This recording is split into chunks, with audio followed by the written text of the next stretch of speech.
AAUW is me. I wanted to meet some new people and do some different things. And I also wanted to be part of an organization that had a social commitment to young women and the community at large. I want to be a contributing member of an organization where women help women in promoting education, in making friends, in entertaining one another, and in sharing ideas about this world. Women would want to join the AAUW because we have a very fierce commitment to equality and equity for women and girls. And if that's something that you're interested in, this is one of the best venues to help channel that energy.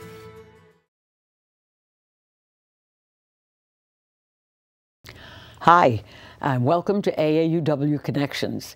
Tonight we're going to be talking about a museum that maybe not many of you know about. I certainly didn't, but it's very interesting, and I'm excited about talking about it. And that is the Moffett Field Historical Society Museum. Quite a mouthful. And to tell us about it, we have with us Greg Landers, who's the Director of Community Relations for the museum. So Greg, why don't you just briefly give us what is the mission of the museum? The purpose of the museum is really twofold. One is to preserve the legacy of aviation here in the Santa Clara Valley, which really started right here in Mountain View and Sunnyvale at Moffett Field. And number two is to invite the public to come on down and share and enjoy and learn about it. We want to bring school children in there and introduce them to the concept of aviation, aeronautics, and really turn them on to flying. And I'll bet that's not too hard to do. I mean, they love it. Now, give us a little of the background, the history of the museum. Okay, the museum itself was started in 1994, and originally it was housed inside Hangar One, the big hangar there at Moffett. Did you have a little end of it or something? Yeah, we had a little corner tucked away there. I wasn't affiliated with them at the time. I was still flying with the Naval Reserves at the time.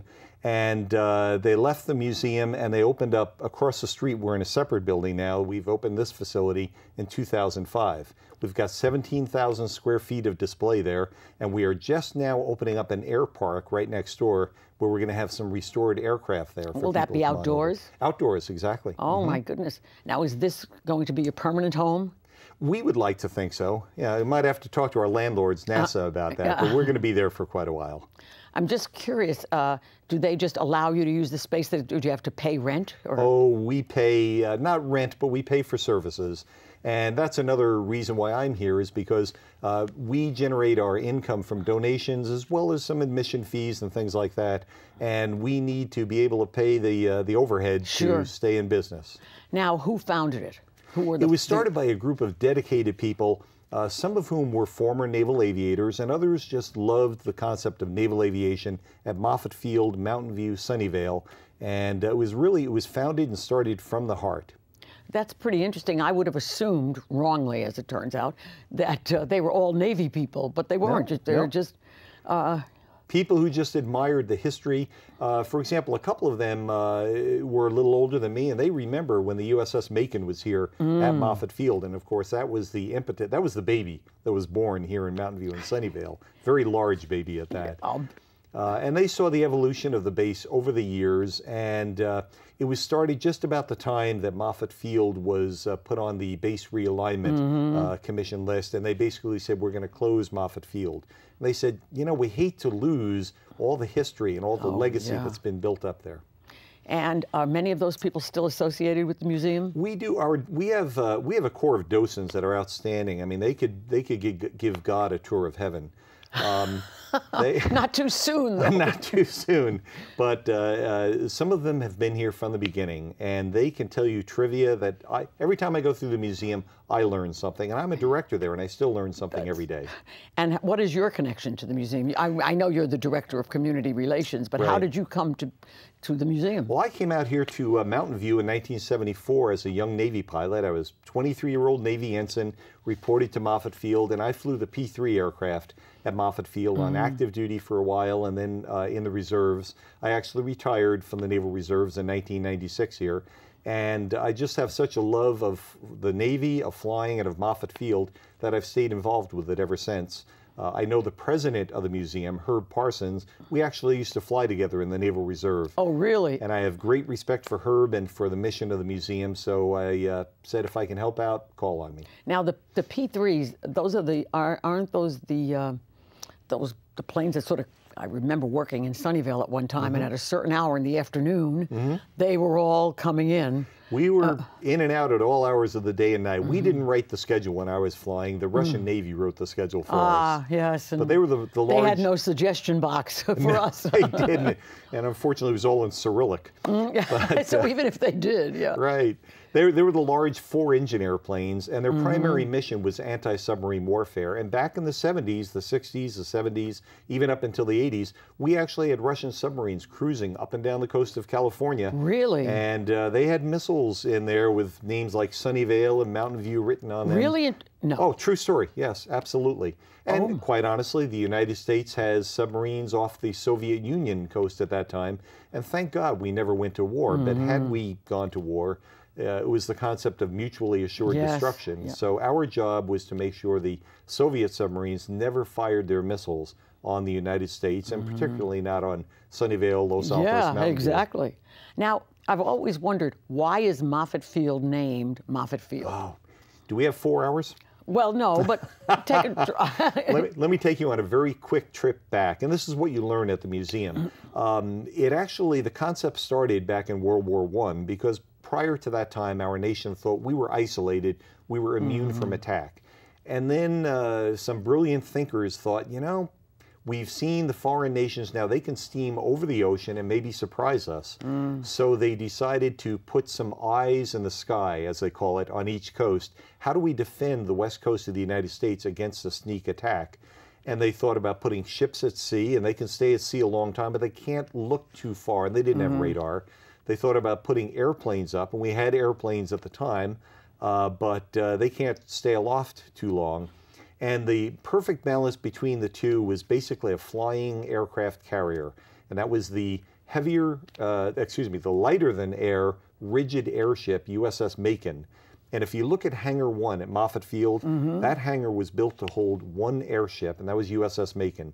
She arrived here at what was at that time known as Naval Air Station Sunnyvale in 1933.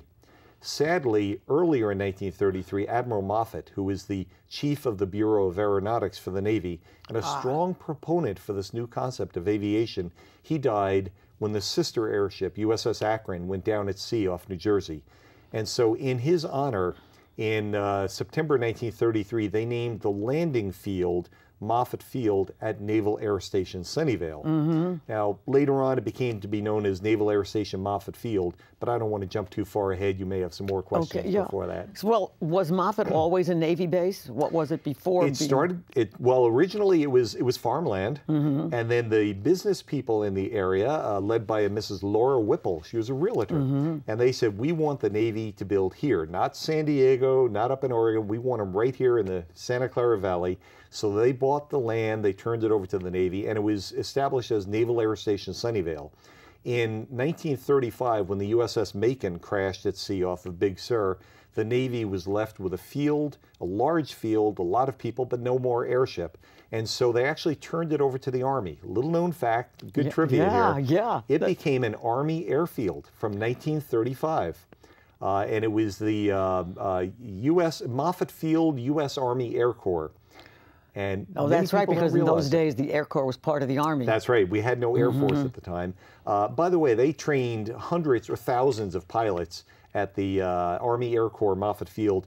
One of them showed up, I believe, as a sergeant, went through training, got commissioned as a lieutenant, and earned his pilot wings here. He was a little kid by the name of Jimmy Stewart. Oh, my goodness. That's the actor.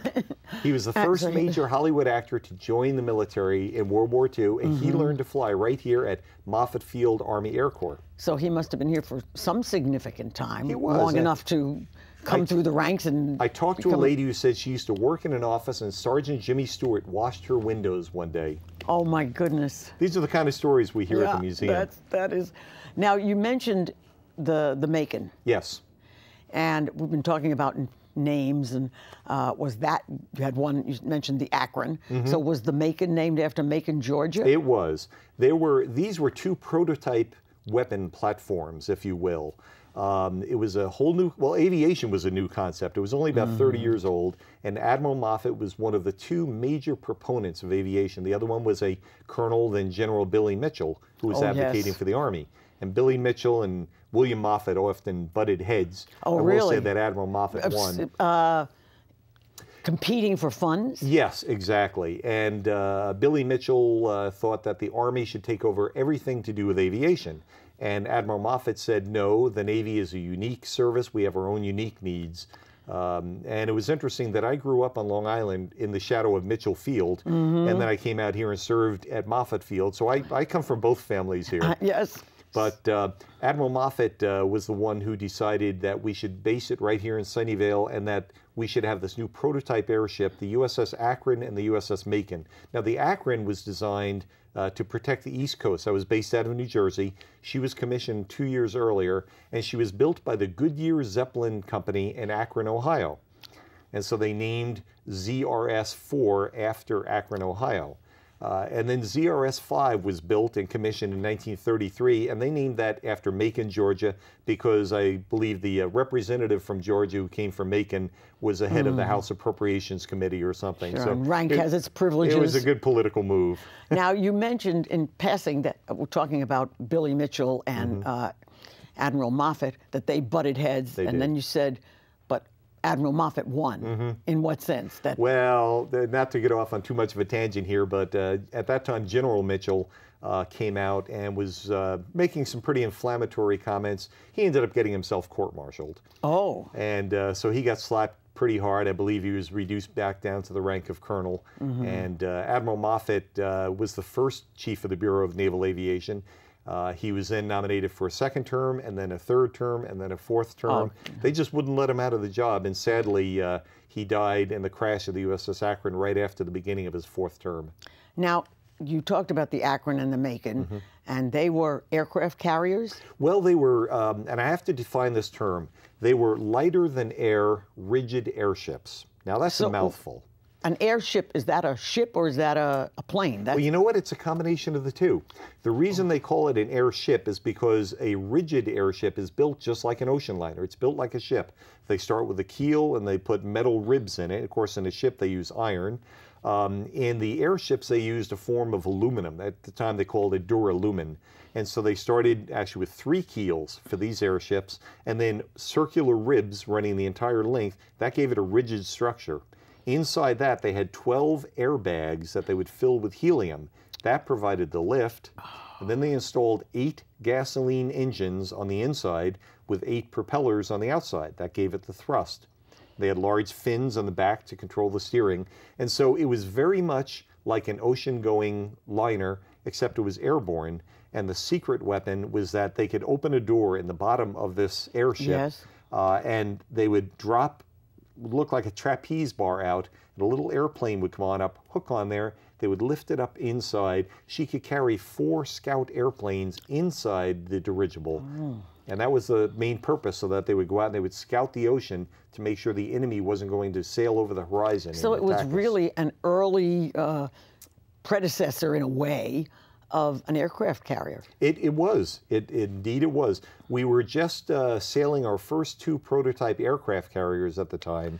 And so they were experimenting how to best employ the concept of aviation. Now, did you say that the Macon was built in Hangar One, or that was its home base? That was the home base. It was built in Akron, Ohio, at the Goodyear, Zeppelin so they plant. both were. They were. Okay, and now is there? I understand that there's an exhibit or a model of the Macon at the museum. There is. As a matter of fact, the museum is divided into several bays because, as you've heard, we have several different events in history here. And we do have a Macon Bay, and there is what we call a diorama with a 1/72nd model of the USS Macon. And it's fascinating because you not only see the Macon and all the details, but we have 1/72nd model airplanes, blimps, balloons, even people and cars there.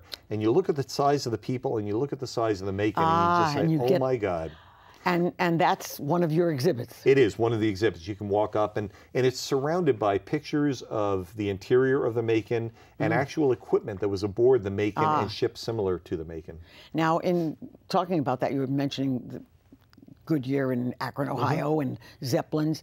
I understand at the museum you also have an exhibit that shows, is it a video, that shows the Zeppelin landing at Moffett Field? We do. We have a number of videos there. We have a conference room and library, and it's also a good reference point for a lot of the aeronautics and aviation students from San Jose State up to Stanford University. They come on down. We have a lot of resources, but we have a large screen TV, and we have videos and DVDs that show the Zeppelins in flight. They show the dirigibles. We've got Hollywood movies that depicted the early naval aviation, so it's quite a fun time to come on down. So you don't have to, if I wanted to go, I could see some of these videos on a large screen. I wouldn't have to sit at a little table in the library or understand how. Well, you sit in our library, and it's well, nowadays it's you find these screens in a lot of home living rooms too. This is true. But I wish I had the screen in my living room. It's a nice size screen, and yeah, you can pick from a selection. Our docents are there to help you. And if you say, I want to see the pictures of Hindenburg flying over the ocean, or perhaps its tragedy back at Lakehurst, New Jersey, which was the home of the USS Akron, by the way. That's where the Hindenburg blew up in 1935, I believe it was. So it isn't, as far as the videos are concerned, and probably some of the pictures, it's the history of aviation, not necessarily at Moffett Field. I mean, our emphasis is Moffett Field, but sure. Our basis is on aviation, so it does expand beyond Moffett Field. Well, now, as far as the exhibits, do you have certain exhibit rooms? How many exhibits do you have? I couldn't begin to count them. We have really? So many. Yeah, we have rooms that cover, of course, the Macon era, because that was the beginning. And then when the Macon crashed, we turned it over to the Army, and we have a room dedicated to the Army aviation. And then what happened after that was the Army had it from 1935 up through 1941, and then if you remember your history book, something happened on December 7th, 1941. And did the Navy immediately take it over after that? They immediately showed up on the doorstep because the people in Washington said, oh my God, the enemy just sailed over the horizon and attacked us. That's exactly what we were afraid of. Let's launch the dirigibles. And we said, there are no more dirigibles. They said, well, what do we have? They said, well, there's some civilian blimps out there. And so the first Japanese anti-submarine patrol up and down the West Coast actually said Goodyear on the side of it. The Navy then impressed or took aboard the Goodyear blimps. They became naval blimps, and the Navy gave the Goodyear company a contract to build hundreds of blimps. So the next phase of the museum is the blimp era during World War II. Okay, so that was going to be my next question. So the exhibits span the era from the 1930s, the Macon, up to the present? And into the future. We say it's from lighter than air to faster than sound to outer space. Because NASA is a big component here too, and I know we were going to get to them, but NASA has been here since 1939. They came in as NACA, and they opened up the first West Coast research laboratory out here. I didn't know that. Yep, they've been here, and they've had the wind tunnels there, been extremely instrumental. People who know about aviation in World War II say that perhaps one of the greatest airplanes was the P-51 Mustang that protected our bombers. Well, the P-51 would have been worthless if it hadn't been for NASA Ames, NACA, Ames Research Laboratory, where they worked out the kinks that they were having with the airplane, made some modifications to it. Most recently, we just finished the last flight of the space shuttle. Every single space shuttle pilot, whoever flew the space shuttle, learned to fly the space shuttle at NASA Ames. So that's part of your museum. I mean, some exhibits on the space program. Exactly. We try and honor NASA and their ongoing contributions. So who builds these exhibits? Our volunteers do, and we're all volunteers. We don't have one paid employee. Oh my goodness, that's wonderful. Yeah, we're crazy. So your expense, those expenses that you have, there's no staff expense. No, there's no paid expense. Quite honestly, especially our air wing volunteers who restore these airplanes, I know they pay a lot of money out of their own pocket. Oh. They need steel wool to get rid of some rust. They need to go out and buy some paint. If we don't have funds available for them, they donate more money than most of our supporters do. Now, so we know now that the exhibits include videos, pictures. What else? Are there scale model? Oh, yes, you said there was a diorama. Lots of scale models. And our philosophy is we want to be hands-on. We want people to be able to come in and touch things. Oh, they can? Absolutely. We've got a basket that used to hang under Navy balloons, a wicker basket. One of the recent things we just received was a pigeon carrier. Because remember, this started before the days of radio. They used to use carrier pigeons. Oh my. There was an official Navy pigeon carrier box, and we just received one as a donation. That's great. We have cockpits available that you can come on up, you can touch, and certain times of the year we actually have them open where you can climb in the cockpit. My favorite, of course, is the P3 cockpit. You can strap into the middle of a 100,000-pound airplane and fly it effectively. But there's also a fighter cockpit there, and we're working on restoring quite a few other airplanes. And then, of course, when you have your outdoor area, you'll probably be able to have bigger or more. We hope to bring the first airplane over from Hangar 3 to our new air park, hopefully August, probably September of this year. Oh, it's imminent. Next month? Exactly. Well, I'll bet the school kids, now you mentioned school children, Yes. They're a big part of your visitor group. We love having school children in there, and we're working with teachers right now to develop a curriculum to actually support the teachers and the curriculum in the schools. About what grades come in? We'd like to see probably 4th grade and up. We do have younger students who come on in, but they can't always appreciate everything. So do you have an outreach to the schools? We do. We have a director of training, and her job is to try and coordinate with the schools and help develop curricula for them. And so now, as you mentioned, the future as well, you're planning other exhibits, and even as we're... I'll let you out in a secret right now. I don't know if this is allowed to be public yet, but on October 15th of this year, there's a model builder who has reconstructed a 25-foot-long model of the Macon, complete with helium airbags, and we're working with NASA right now. We're going to test fly this inside of Hangar 2 my goodness. on October 15th, because that is the anniversary of the day that the USS Macon arrived here in 1933.